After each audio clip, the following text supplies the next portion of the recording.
Hey guys, what's up? It's iPhone here and welcome to episode 13 of Warframe, the Ultimate Beginner's Guide. And in today's video, we're going to be talking about the corrupted mods and the corrupted vault, how powerful corrupted mods really are, what they do, why you should use them, things like that there, and the type of builds you can make with them. Now, you'll notice that I am on my main account. That's because to farm the corrupted mods, you need to have an Oracle lab built within your dojo. So I'm just going to hop into the dojo and show you guys what that looks like real quick. I've been talking about this here for the past 2 episodes.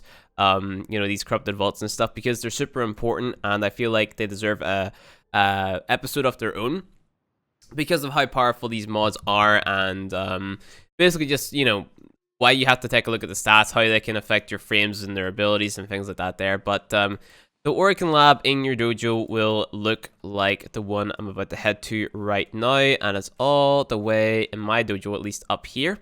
This is what the Oracle lab looks like. It's all these weird trees and stuff. It might be a different color for you, but you want to come to the side panel over here and buy the Bleeding Dragon Key, the Cane Dragon Key, Extinguished Dragon Key, and the Hobbled Dragon Key, and then just go ahead, leave your dojo. Those are infinite blueprints, so you never have to re-buy them, if you get what I mean by that there. So you can just keep on reusing them in your foundry. And the build cost on them isn't too bad. Really, all it is if we type in the Bleeding Dragon Key here, it's just void traces and ferrite, super easy. But if we head over to the key section of our foundry, we can actually read all the effects of these keys whenever we have them equipped, right? So the Bleeding Dragon Key, blueprint required to craft the Bleeding Dragon Key. Health is greatly reduced while key is equipped. Shields are greatly reduced while key is equipped for the decaying. Then we have damage is greatly reduced while key is equipped. That's your extinguished. And then you have your hobbled. Speed is greatly reduced while the key is equipped. And what it means by that there is whenever you have one of these keys equipped in your inventory, basically just equipped onto your frame like so. So if we go ahead and we put on our, well, the only one we'll be able to notice in the ship is the hobbled one. So if I go ahead and I craft a hobbled key real quick, it only takes a minute to build. So we type in hobbled up here, I craft it. What'll happen is once we equip that, our Warframe is going to be like very slow, right? So all of those different keys will have different effects when they are equipped in your gear slot in your arsenal, and you need to have these equipped. So what's going to happen is you're going to go into this mission. This mission, you're going to have 4 players. You don't have to have 4 players, but to get what we want to do done, you have to have 4 players. And what I mean by that there is you can do the mission by yourself, right? But if you want to have the correct key to open the vault in this mission, you're going to have 4 players with different keys equipped. That's why there's 4 keys: Bleeding, Distinguished, Hobbled, and Extinguished. Is that it? Yes. So, or no, Decaying and Extinguished. All right, I says Distinguished. What am I talking about? Flynn, please. So, if we go ahead and we claim our Hobble key, which should be done in 3, 2, 1. Done. Thank you. So what you'll notice now is whenever we just go into this and we unequip the key and we re-equip the key, hobbled, where's it at? There it is. You'll notice that we are actually super slow. We're basically a snail, and that's not me trying to speed it down or anything. This is me sprinting super slow. Now, the key effects aren't really that big of a deal, if I'm being honest with you, because they won't hold you back that much. You just upgrade your mods and stuff like Vitality, and you'll be fine running for these missions. What we're going to be doing is we're going to be crafting an Oracle Derelict Capture Key. So you go up here, and you type in Oracle, and then you go to Oracle Derelict Capture. You buy it. It's a one-time use, or not one-time use, sorry, one-time purchase. So you buy it, and then you can reuse the blueprint over and over and over again in your foundry. And then you just craft as many Oracle Derelict Captures as you think you might need. I already have one there. And those will take nav coordinates. So those are the little orb-looking things that you'll find throughout the planet. Nanospore salvage, very common resources there that built that. And then what's going to happen is you're going to be plopped into this mission, right? It's basically just a normal capture mission, but it's in the Oracle Derelict. And within the Oracle Derelict, you'll find what is known as a vault. Now, this is going to spawn in random locations every single time. So it's up to you and your entire squad to find this Oracle vault, right? And to open the Oracle vault, it will ask for a specific key. So I should have gameplay of me opening the vault now. And that's what it looks like, and that's me inserting the hobble key into the vault. And whenever you walk up to it, it'll tell you what key it needs. So every player has to have a different dragon key. So one player has to have bleeding, one player has to have decaying, one player has to have extinguished, and the other has to have hobble. Then you go into the mission, find the vault, and then the player with the matching key has to open it. Then within the vault, you will see a little glowing orb. The person who used their key in the door will pick that up, and then all the enemies within the mission will turn into the corrupted enemies. Those are the enemies that you see in the void, and then all you have to do from that point onward is complete the mission, and you will get what is known as a corrupted mod. Now, corrupted mods are mods that have one positive stat and one negative stat, and the stats are very significant.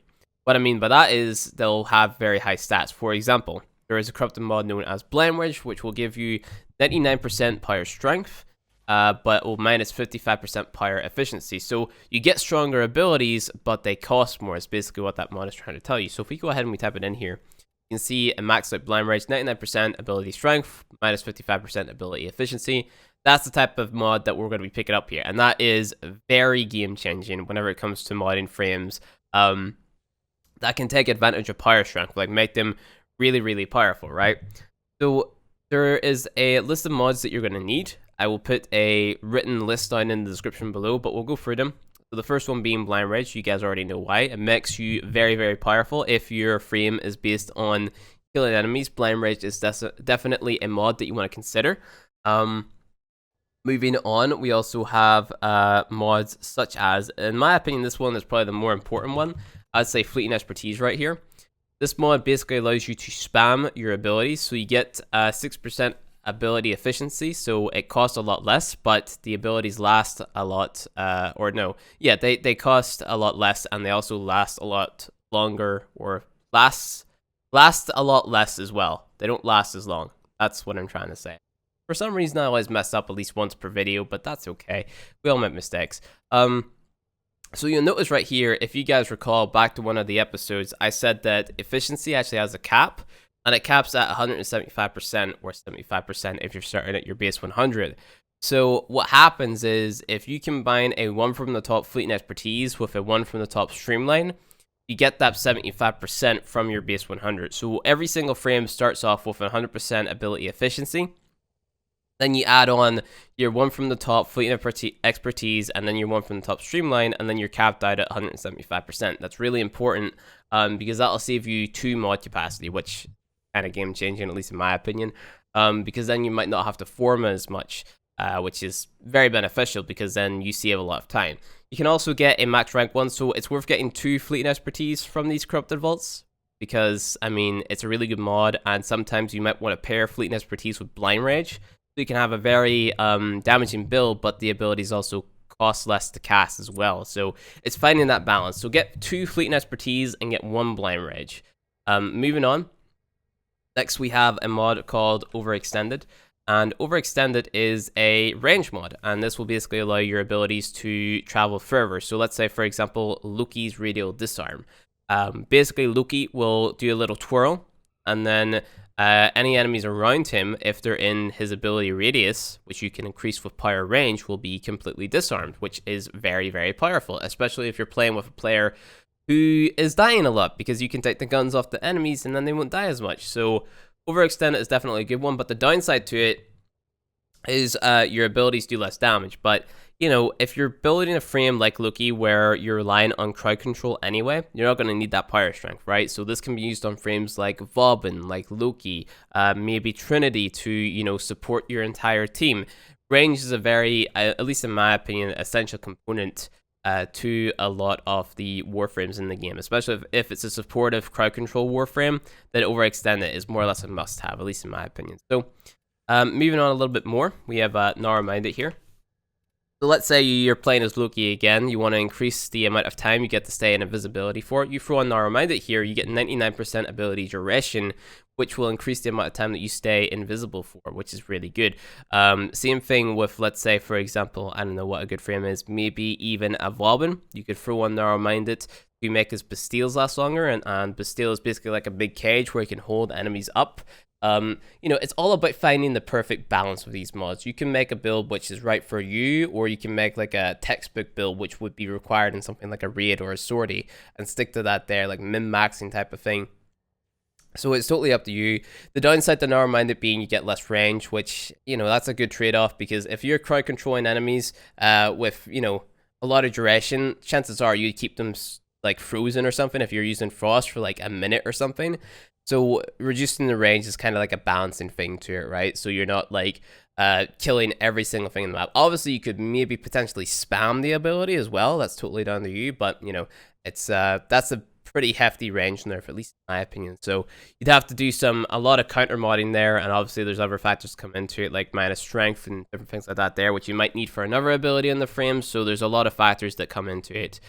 So keep in mind, you have to keep in mind every single ability on the frame when you're using these mods as well, because that can really hurt your other abilities. Like if I was to use this here on Frost, that would hurt the size of my snow globe, right? And then if I was to try to counteract that with overextended, it would also hurt the health of my snow globe, because Frost snow globe uses a lot of power strength for its health, right? So the more power strength we have, the more health it has as well. So again, there's a lot to keep in mind. Moving on to another mod that we have, it's called Transient Fortitude, and this will increase the strength of your abilities, but also make you have less duration.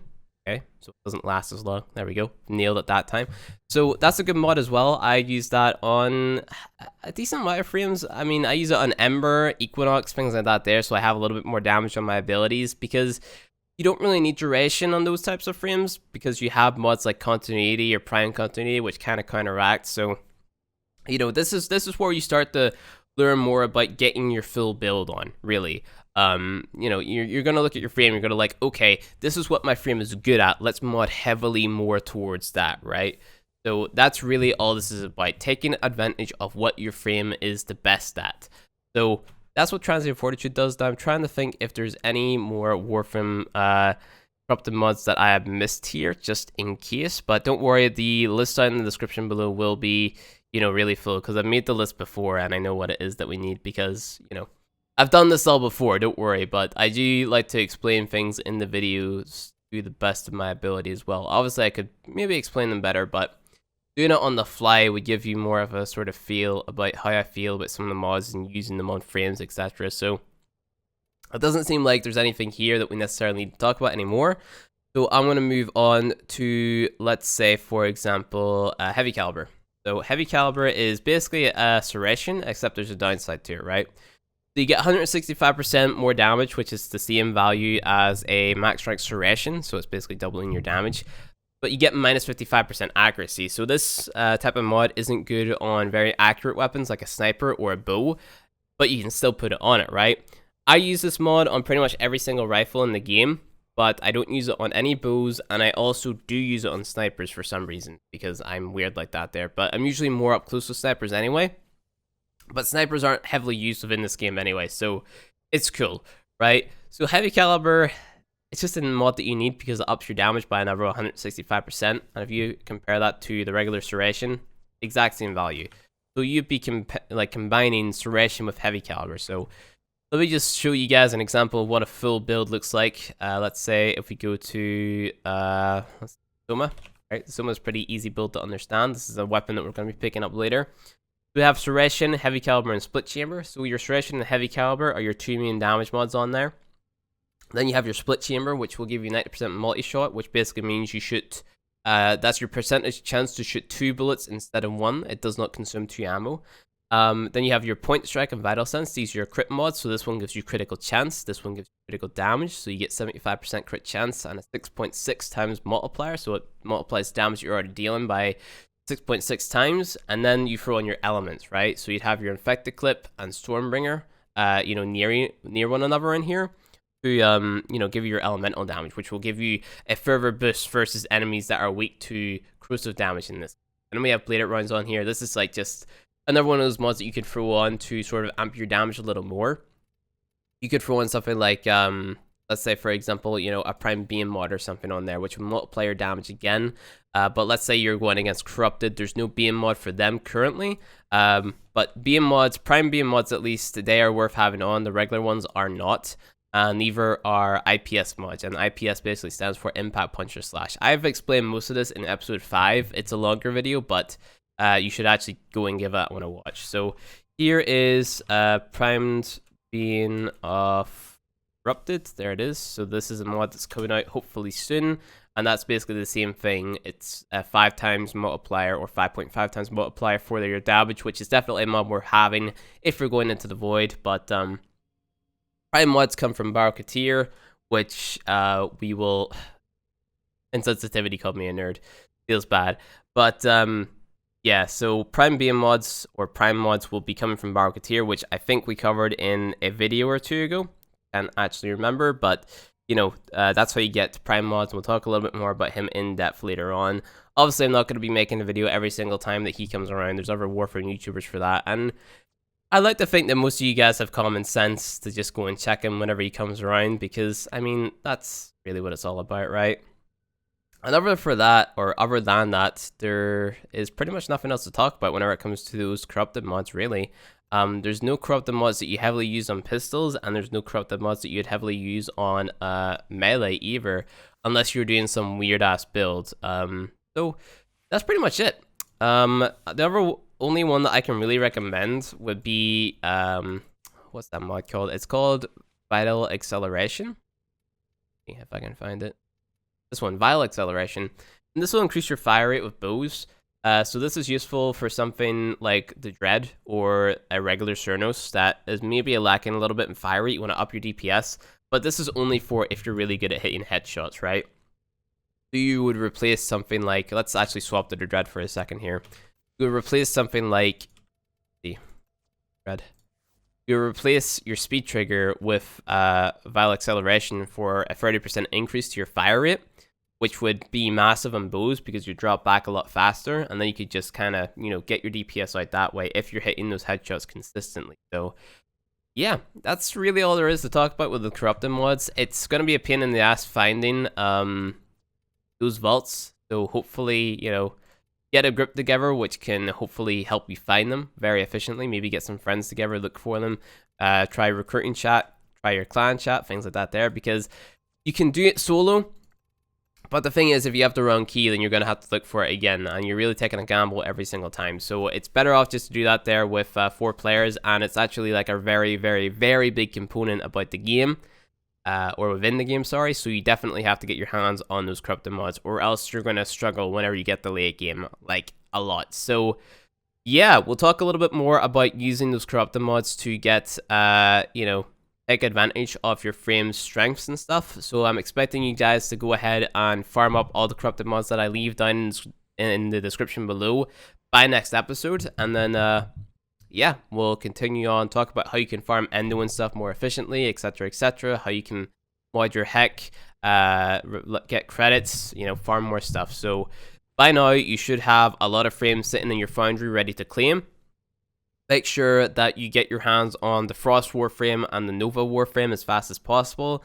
Spend 20 of your starter platinum on another Warframe slot so you can claim your Nova, and then spend the rest of your starter platinum on weapon slots so you have more space for that there as well. So you should have 1 weapon slot, and, you know, 2 rolls at, you know, your weapon slot should give you an extra 4, I believe. Yeah, an extra 4, and then that's really it.